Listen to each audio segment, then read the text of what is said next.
परिचय। छात्रों, इस अध्याय के पहले भाग में हमने समावयवता और रासायनिक अभिक्रियाओं की क्रियाविधि की मूलभूत संकल्पनाओं के बारे में पढ़ा था। आज हम कार्बनिक यौगिकों के शोधन की विधियों के बारे में पढ़ेंगे। शोधन की कुछ विधियां ऊर्ध्वपातन, वर्णलेखन, आसवन आदि हैं। सर, ये ऊर्ध्वपातन क्या है? कुछ ठोस पदार्थ गर्म करने पर बिना द्रव अवस्था में परिवर्तित हुए सीधे ही गैसीय अवस्था में परिवर्तित हो जाते हैं। चलो, अब कोई मुझे बताएगा कि ये वर्णलेखन क्या है? सर, वर्णलेखन किसी कार्बनिक मिश्रण में से अशुद्धियों को अलग करने और उसके विश्लेषण की एक विधि है। बहुत अच्छे आर्यन। अब हम शोधन की विधियों का अध्ययन विस्तार से करेंगे। इस अध्याय में आप कार्बनिक यौगिकों के शोधन और उनके मात्रात्मक और गुणात्मक विश्लेषण का अध्ययन करेंगे। उद्देश्य।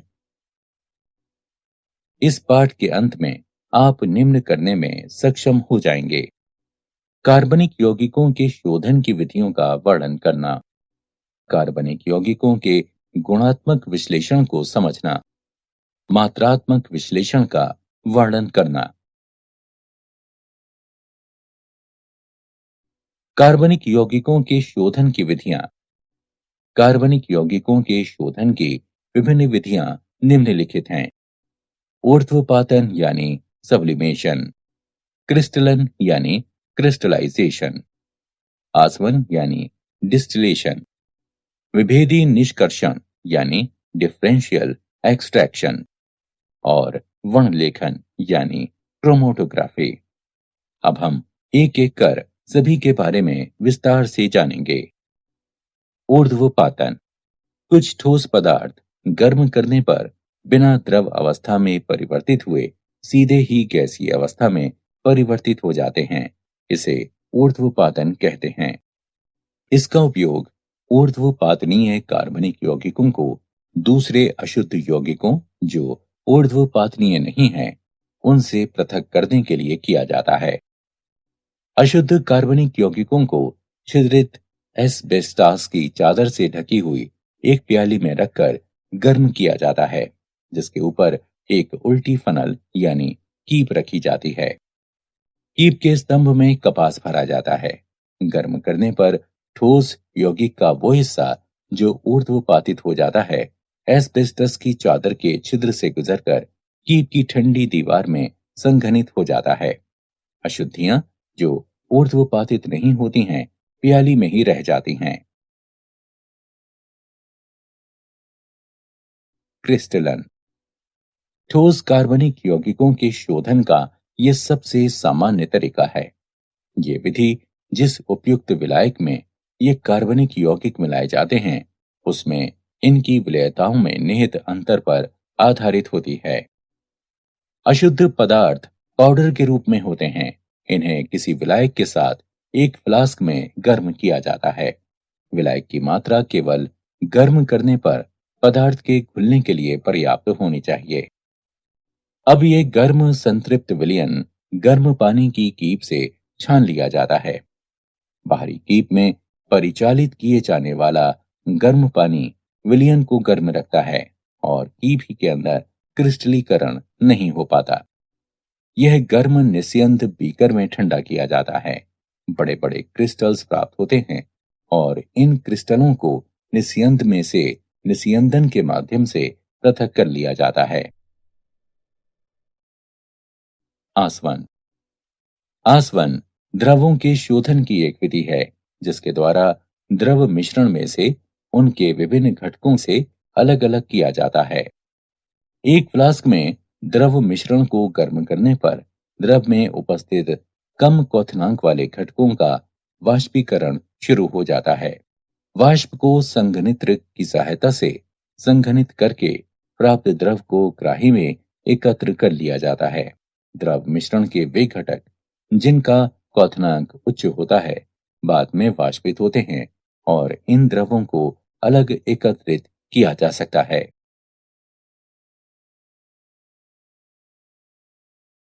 प्रभाजी आसवन।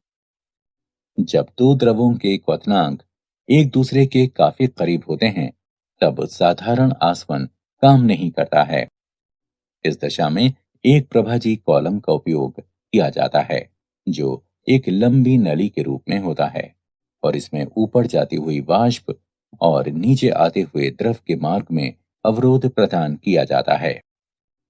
ए और बी द्रवों के मिश्रण को एक फ्लास्क में लिया जाता है, जिनके क्वथनांक क्रमशः 370 केल्विन और 380 केल्विन हैं।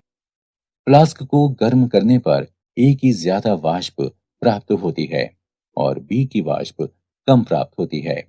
प्रभागी कॉलम में जैसे जैसे वाष्प ऊपर उठती जाती है, आंशिक रूप से संघनित द्रव नीचे गिरता है।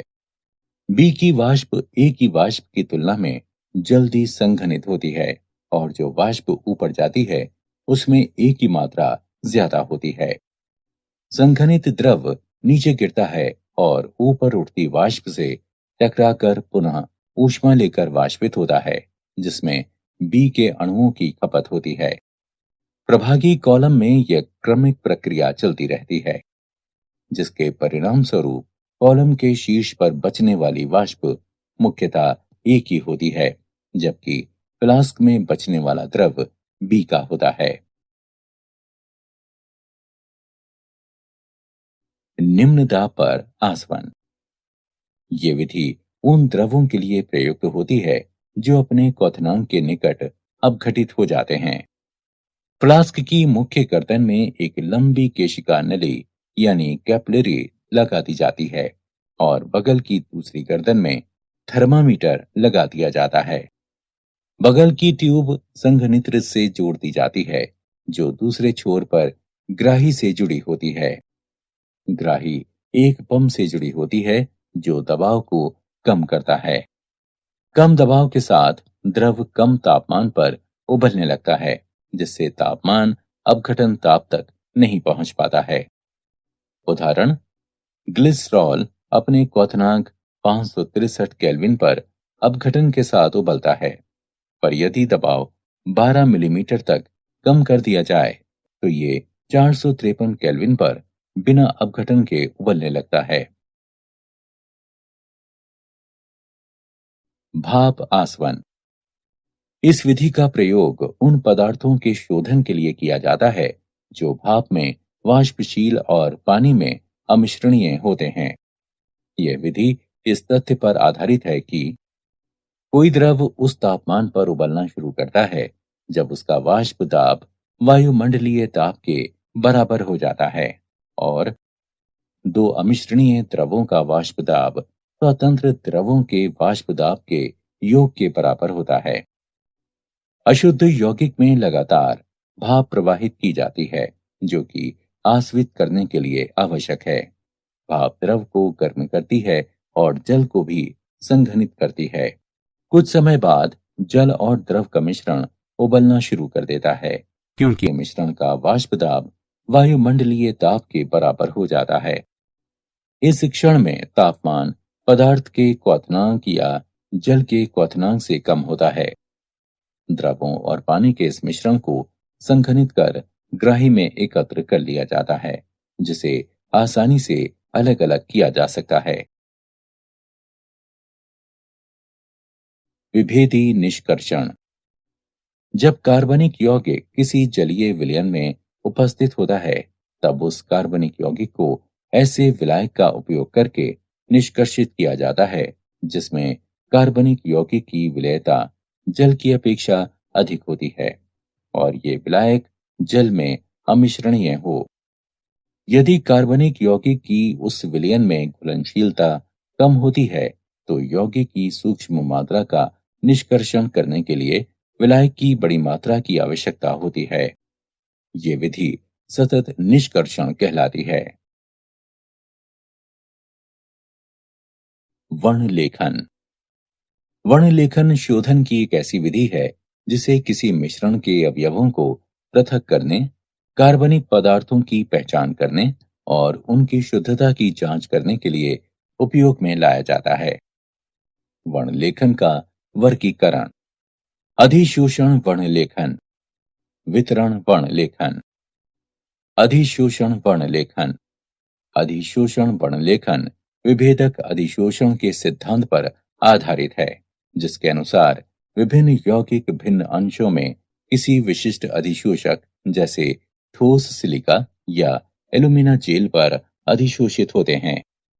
विभेदी अधिशोषण के सिद्धांत पर आधारित दो प्रकार की वर्णलेखन तकनीकें निम्नलिखित हैं: कॉलम या स्तंभ वर्णलेखन और पतली परत वर्णलेखन। कॉलम वर्णलेखन। इस विधि के अंतर्गत विभिन्न घटकों के मिश्रण को जब स्टार्च या चारकोल जैसे अधिशोषक से भरे हुए कॉलम से होकर गुजारा जाता है, तब विभिन्न घटक आंशिक या पूर्ण रूप से अधिशोषक के द्वारा अधिशोषित हो जाते हैं और तब वे उपयुक्त विलायक, जिसे निक्षालक कहते हैं, उसकी मदद से अलग किए जा सकते हैं। पतली परत वर्णलेखन। इसमें एक अधिशोषक की पतली परत को किसी उपयुक्त आधार पर फैलाया जाता है, जैसे कांच की प्लेट। ये कांच की प्लेट पतली परत वर्णलेखन प्लेट या क्रोमोप्लेट कहलाती है। यौगिकों के मिश्रण का जिससे अवयवों को पृथक करना है, एक छोटा सा बिंदु टीएलसी प्लेट के एक छोर पर लगा दिया जाता है। अब प्लेट को कुछ ऊंचाई तक विलायक से भरे हुए बंद जार में डुबो दिया जाता है। जैसे जैसे विलायक ग्लास की प्लेट में आगे बढ़ता है, मिश्रण के अवयव भी अपने अधिशोषण की तीव्रता के आधार पर प्लेट पर ऊपर की तरफ चढ़ने लगते हैं। गति में भिन्नता के कारण वे पृथक हो जाते हैं। मिश्रण के हर यौगिक के सापेक्ष अधिशोषण को मंदन गुणक आरएफ मान के द्वारा प्रदर्शित किया जाता है। इसे निम्न प्रकार से निकाला जा सकता है: आरएफ बराबर आधार रेखा से यौगिक के बढ़ने की दूरी x बटे आधार रेखा से विलायक की आगे तक की दूरी y। वितरण वर्णलेखन। वितरण वर्णलेखन एक तरह से कागज वर्णलेखन है, जिसमें विशिष्ट प्रकार का कागज, जिसे क्रोमेटोग्राफी कागज कहा जाता है, उपयोग में लाया जाता है। इस कागज के छिद्रों में जल अणु बंध जाते हैं, जो स्थिर प्रावस्था का कार्य करते हैं। क्रोमेटोग्राफी कागज के आधार पर मिश्रण का बिंदु लगाकर जार में लटका दिया जाता है। जार में कुछ ऊंचाई तक उपयुक्त विलायक या विलायकों का मिश्रण भरा होता है, जो गतिशील प्रावस्था का कार्य करता है। विलायक पेपर की पट्टी पर ऊपर की ओर पड़ता है और बिंदु के ऊपर प्रवाहित होता है। विभिन्न यौगिकों का दो प्रावस्थाओं में वितरण भिन्न भिन्न होने के कारण ये अलग अलग दूरी तक जाते हैं और पृथक हो जाते हैं। इस प्रकार विकसित पट्टी क्रोमेटोग्राम कहलाती है। रंगहीन यौगिकों को पराबैंगनी किरणों के नीचे रखकर या उपयुक्त अभिकर्मक के विलयन को छिड़ककर देखा जा सकता है। कार्बनिक यौगिकों का गुणात्मक विश्लेषण। कार्बन और हाइड्रोजन की पहचान। कार्बनिक यौगिकों को कॉपर 2 ऑक्साइड के साथ तेज गर्म किया जाता है। उत्पन्न हुई गैसों को परख नली के अंदर निर्जल कॉपर सल्फेट में से गुजारा जाता है और फिर चूने के पानी में प्रवाहित कर दिया जाता है। यदि कार्बन उपस्थित होता है तो ये कार्बन डाइऑक्साइड बनाता है, जो चूने के पानी को दूधिया कर देता है। अभिक्रियाएं निम्नलिखित हैं: कार्बनिक यौगिकों में उपस्थित कार्बन कॉपर 2 ऑक्साइड के साथ अभिक्रिया करके कॉपर और कार्बन डाइऑक्साइड बनाता है। उत्पन्न हुई कार्बन डाइऑक्साइड कैल्शियम हाइड्रोक्साइड से अभिक्रिया करती है, जिससे वो दूधिया हो जाती है, जो उस कार्बनिक यौगिक में कार्बन की उपस्थिति को सूचित करता है। यदि कार्बनिक यौगिक में हाइड्रोजन उपस्थित है तो ये पानी की वाष्प बनाता है, जो निर्जल कॉपर सल्फेट से गुजरकर CuSO4 5H2O बनाती है, जिससे उसका रंग नीला हो जाता है। अभिक्रियाएं निम्नलिखित हैं: कार्बनिक यौगिक की हाइड्रोजन कॉपर 2 ऑक्साइड से अभिक्रिया करके कॉपर और पानी बनाती है। उत्पन्न पानी निर्जल कॉपर सल्फेट से क्रिया करके CuSO4 5H2O बनाता है, जिससे उसका रंग नीला हो जाता है। अन्य तत्वों की पहचान। कार्बनिक यौगिकों में उपस्थित नाइट्रोजन, सल्फर, हैलोजन और फास्फोरस जैसे अन्य तत्वों को लैसे परीक्षण के द्वारा पहचाना जा सकता है। कार्बनिक यौगिकों में उपस्थित तत्वों को सोडियम धातु के साथ संगलित करने पर ये तत्व संयोजी रूप से आयनिक रूप में परिवर्तित हो जाते हैं। अभिक्रियाएं निम्नलिखित हैं। जब सोडियम कार्बनिक यौगिकों में उपस्थित विभिन्न तत्वों के साथ क्रिया करता है, तब ये सोडियम संलग्न निष्कर्ष बनाता है। नाइट्रोजन के लिए परीक्षण। सोडियम संलग्न निष्कर्ष को फेरस सल्फेट के साथ मिलाने पर, जो कि सोडियम साइनाइड है, सोडियम पेरोसाइनाइड बनाता है। इस अभिक्रिया के दौरान फेरिक आयन बनता है, जो फेरोसाइनाइड से क्रिया करके फेरीफेरोसाइनाइड बनाता है, जिसका रंग नीला होता है। सल्फर के लिए परीक्षण। यदि कार्बनिक यौगिक में सल्फर उपस्थित है, तो इसे सोडियम संलग्न निष्कर्षण, जो कि सोडियम सल्फाइड है, उसको सोडियम नाइट्रोक्लोराइड के साथ अभिकृत करने पर सल्फर की उपस्थिति के कारण जो बैंगनी रंग आता है, उसके द्वारा उसे पहचाना जा सकता है। हैलोजनों के लिए परीक्षण। सोडियम संलग्न निष्कर्षण के एक भाग को NaX नाइट्रिक अम्ल के द्वारा अम्लीकृत करके उसमें सिल्वर नाइट्रेट मिलाया जाता है। यदि सफेद अवक्षेप बनता है, जो कि अमोनियम हाइड्रोक्साइड में विलयत हो जाता है, तब ये क्लोरीन की उपस्थिति को दर्शाता है। यदि पीला अवक्षेप बनाता है, जो कि अमोनियम हाइड्रोक्साइड में अल्प विलय है, तब ये ब्रोमीन की उपस्थिति को दर्शाता है। और यदि ये पीला अवक्षेप अमोनियम हाइड्रोक्साइड में अविलय है, तब ये आयोडीन की उपस्थिति को दर्शाता है। यदि नाइट्रोजन या सल्फर की संभावना होती है, तो परीक्षण के पूर्व सोडियम संलग्न निष्कर्षण को 2 मिनट तक उबाला जाता है, जिससे HCN और H2S के साइनाइड और सल्फाइड विघटित हो जाएं, जो परीक्षण में बाधा उत्पन्न करते हैं। फास्फोरस के लिए परीक्षण। किसी कार्बनिक यौगिक में फास्फोरस की उपस्थिति का पता लगाने के लिए उस कार्बनिक यौगिक को सोडियम पेरोक्साइड के साथ गर्म किया जाता है। बने हुए विलयन को सांद्र नाइट्रिक अम्ल के साथ उबालकर अमोनियम मॉलिब्डेट मिलाया जाता है। पीले रंग का अवक्षेप फास्फोरस की उपस्थिति को प्रदर्शित करता है। मात्रात्मक विश्लेषण। कार्बन और हाइड्रोजन। कार्बनिक यौगिकों के एक नमूने को शुष्क शुद्ध ऑक्सीजन की भाप में कॉपर 2 ऑक्साइड की उपस्थिति में 700 डिग्री सेल्सियस पर गर्म किया जाता है। हाइड्रोजन ऑक्सीकृत होकर पानी बनाती है और कार्बन से कार्बन डाइऑक्साइड बनता है। उत्पन्न जल की मात्रा ज्ञात करने के लिए मिश्रण को निर्जल कैल्शियम क्लोराइड युक्त नली में से प्रवाहित किया जाता है और कार्बन डाइऑक्साइड की मात्रा का निर्धारण करने के लिए इस मिश्रण को पोटेशियम हाइड्रोक्साइड के विलयन में से प्रवाहित किया जाता है। कार्बनिक यौगिक के नमूने में उपस्थित हाइड्रोजन का द्रव्यमान 1/9 कैल्शियम क्लोराइड के द्रव्यमान में वृद्धि और कार्बन का द्रव्यमान 3/11 पोटेशियम हाइड्रोक्साइड के द्रव्यमान में वृद्धि। नाइट्रोजन। नाइट्रोजन के आकलन की 2 विधियां हैं, ड्यूमा विधि और केल्डॉल विधि। ड्यूमा विधि नाइट्रोजन युक्त कार्बनिक यौगिक के ज्ञात द्रव्यमान को कार्बन डाइऑक्साइड के वातावरण में कॉपर ऑक्साइड के साथ गर्म किया जाता है। इस स्थिति में कार्बन और हाइड्रोजन ऑक्सीकृत होकर कार्बन डाइऑक्साइड और जल में परिवर्तित होते हैं और नाइट्रोजन मुक्त होती है। यदि अल्प मात्रा में नाइट्रोजन ऑक्साइड बनती है, तो उन्हें गर्म कॉपर के तार पर प्रवाहित करके वापस अपचयित कर लिया जाता है।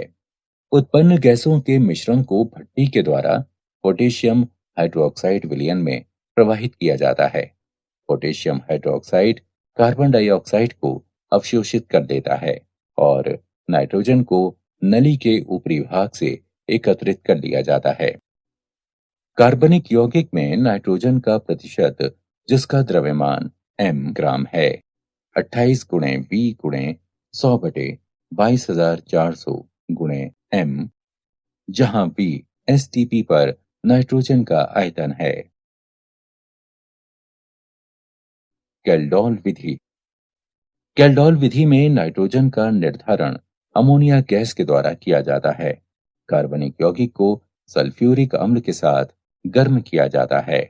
कार्बनिक यौगिक में उपस्थित नाइट्रोजन अमोनियम सल्फेट में परिवर्तित हो जाती है। अमोनियम सल्फेट को सोडियम हाइड्रोक्साइड के आधिक्य के साथ गर्म करने पर अमोनिया मुक्त होती है।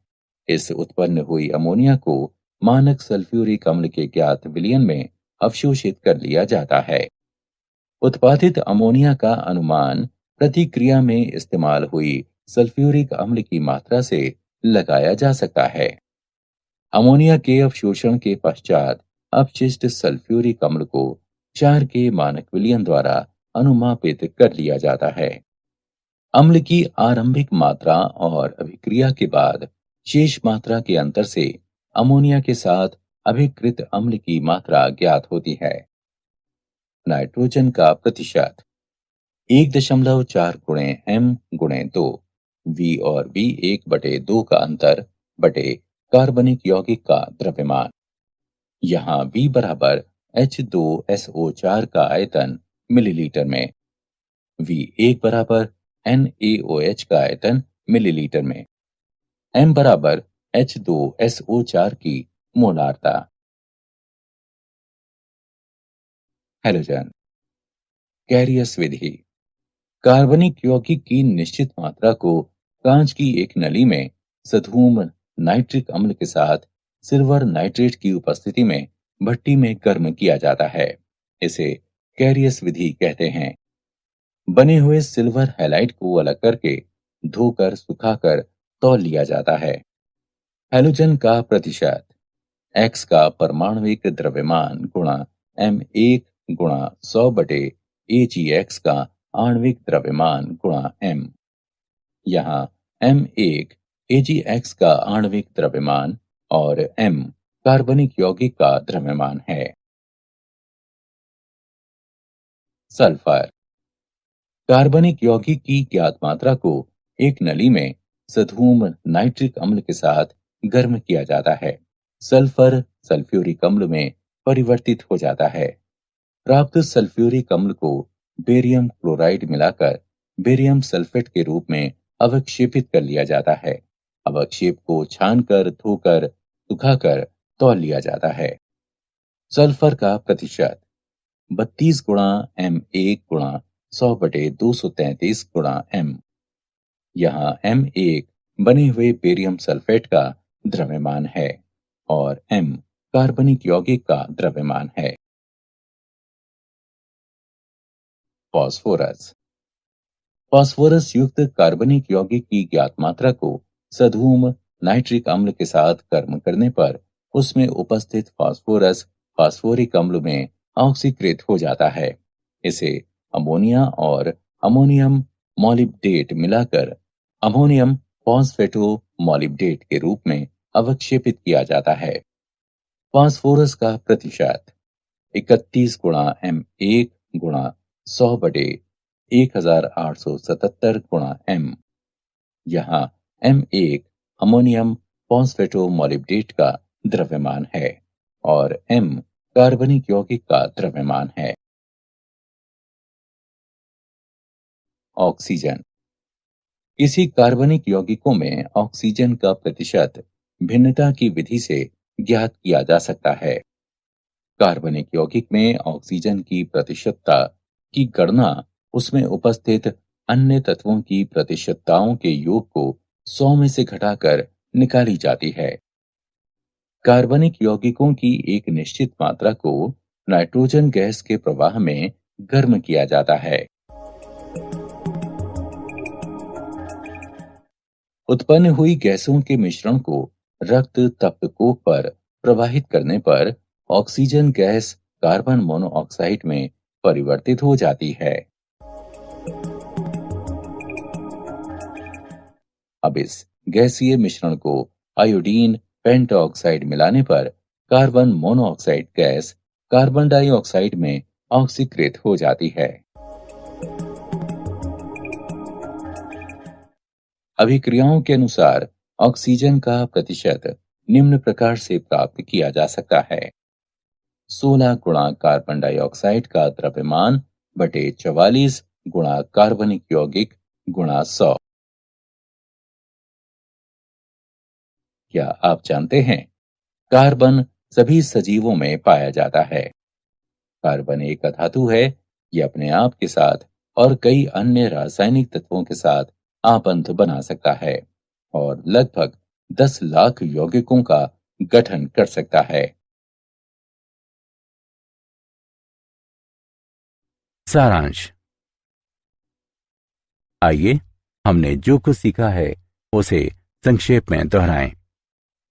ऊर्ध्वपातन, क्रिस्टलीकरण, आसवन, विभेदी निष्कर्षण और वर्णलेखन कार्बन यौगिकों के शोधन की विधियां हैं।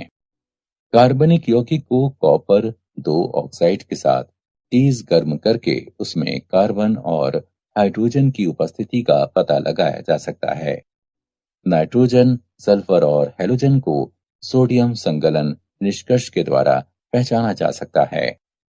कार्बनिक यौगिक के नमूने में उपस्थित हाइड्रोजन का द्रव्यमान 1/9 कैल्शियम क्लोराइड के द्रव्यमान में वृद्धि और कार्बन का द्रव्यमान 3/11 पोटेशियम हाइड्रोक्साइड के द्रव्यमान में वृद्धि। कार्बनिक यौगिक में नाइट्रोजन का प्रतिशत, जिसका द्रव्यमान m ग्राम है, निम्न है। इसमें V STP पर नाइट्रोजन का आयतन है। किसी कार्बनिक यौगिक में हैलोजन का प्रतिशत X का परमाणविक द्रव्यमान गुणा M1 गुणा 100 बटे AgX का आणविक द्रव्यमान गुणा M है, जहां M 1 AgX का द्रव्यमान और M कार्बनिक यौगिक का द्रव्यमान है। किसी कार्बनिक यौगिक में सल्फर का प्रतिशत 32 गुणा M1 गुणा 100 बटे 233 गुणा M है। यहाँ M1 बने हुए बेरियम सल्फेट का द्रव्यमान है और M कार्बनिक यौगिक का द्रव्यमान। किसी कार्बनिक यौगिक में फास्फोरस का प्रतिशत 31 गुणा M1 गुणा 100 बटे 1877 गुणा M है, जहां M1 अमोनियम फॉस्फेटोमोलिब्डेट का द्रव्यमान है और M कार्बनिक यौगिक का द्रव्यमान है। किसी कार्बनिक यौगिक में ऑक्सीजन का प्रतिशत निम्न प्रकार से प्राप्त किया जा सकता है: 16 गुणा कार्बन डाइऑक्साइड का द्रव्यमान बटे 44 गुणा कार्बनिक यौगिक गुणा 100।